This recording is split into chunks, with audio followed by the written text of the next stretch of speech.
David Patikian with Property Provider. Today I'm going to be talking about tax foreclosure auctions. I'm here in Los Angeles County and that's where I've been investing. So I'm going to keep this video short. First thing I'm going to do is show you guys a clip of the actual auction I was at today, just to give you an idea of how it is and what you should be expecting when you go. Another thing, I'm going to be talking about my experience, what I've done, and then other than that, the little things that I've learned going through this that I wish someone told me when I was going.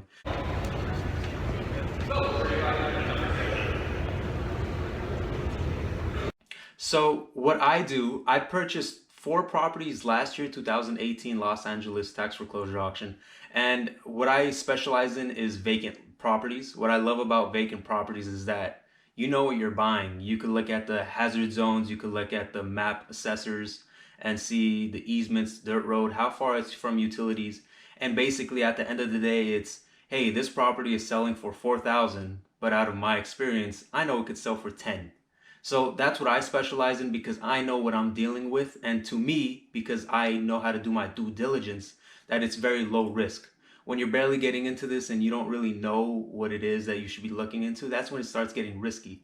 When you do the proper research and you know and you've had the experience, that's when it gets better. There's people also who go out there and they buy industrial lots with warehouses for $1 million. That actually happened today. Someone purchased a property for 1.5 mil.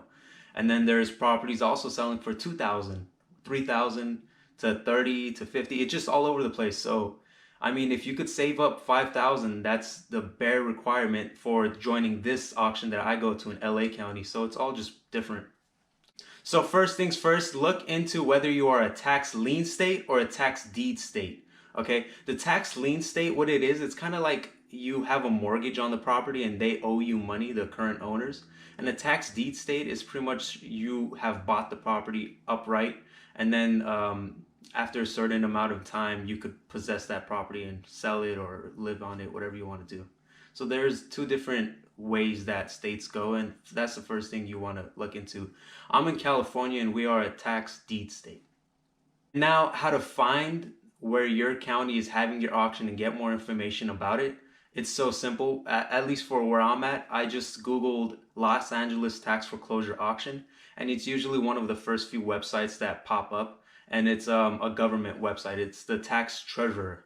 So that's how you could get it, and then once you find their website, you could get the specific information. Usually there's a property list with all the different properties.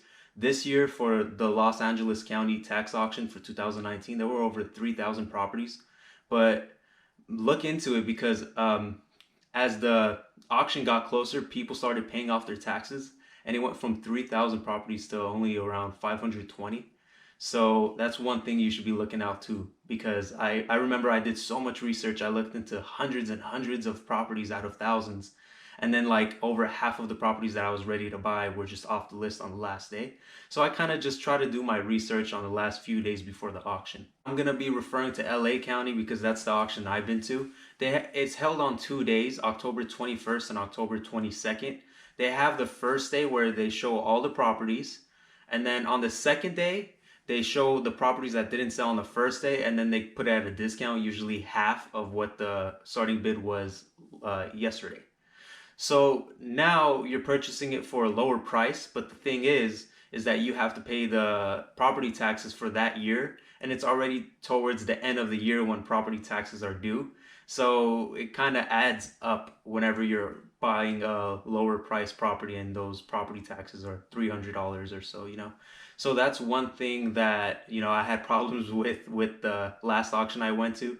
I purchased these properties. I didn't know that I had to pay the property taxes for that year, and then it became delinquent. I had to pay fees on top of fees. So that's one thing I would definitely recommend you watch out for when you go into this tax auction.